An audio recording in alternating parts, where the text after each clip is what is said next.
J'ai une question dans le chat ici, c'est est-ce que l'autorité exerce un contrôle sur les cryptoactifs ou ben, je vais rajouter moi à ça les plateformes? Est-ce que vous avez un moyen de contrôler un des deux ou les deux Ben, ou comme pas on du dit, il y a tout? des plateformes qui sont inscrites auprès de l'autorité. Celles-là, oui. C'est pour ça qu'on vous dit faites affaire avec celles qui sont encadrées. Par ailleurs, quand on parle de crypto-actifs, pour le moment, c'est plus comme une marchandise. Donc, l'autorité ne réglemente pas l'or, ne réglemente pas les biens.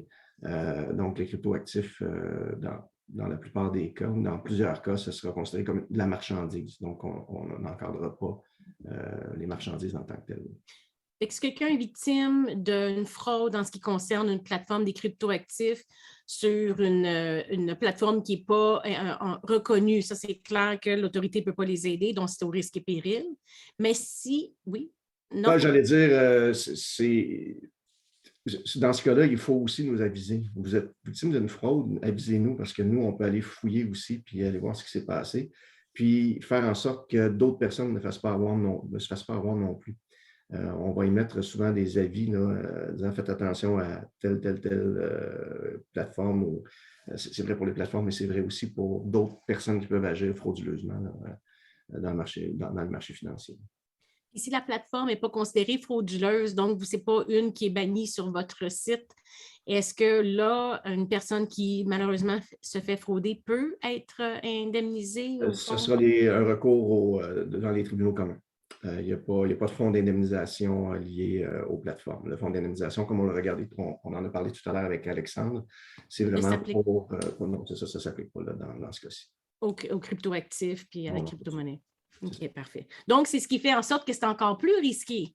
On ne dit pas Fontaine, on ne boira pas de son eau éventuellement, là, peut-être, là, mais pour l'instant, c'est vraiment à risque et péril. C'est ça, il n'y a pas vraiment de protection pour les gens qui se font flouer dans ces Ben, parce que circonstances-là. même si, puis là, Maëlie, je m'excuse, là, je prends un peu de ton temps, mais même si une plateforme est inscrite, si j'achète un crypto-actif qui tombe, comme on l'a mentionné tout à l'heure, c'est un risque que j'ai pris.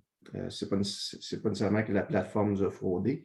C'est le jeton ou le crypto-actif que j'ai acheté, dans lequel j'ai investi ou j'ai pris une chance. Ça se peut qu'il fluctue à la hausse comme il fluctue à la baisse.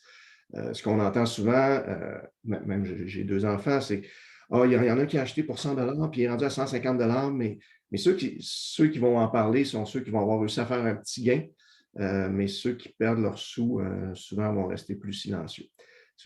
Mais il y en a beaucoup qui perdent des sous là-dedans, ça c'est sûr. Puis je ne veux pas être trop alarmiste non plus, là, mais il faut quand même dire les choses telles qu'elles le sont.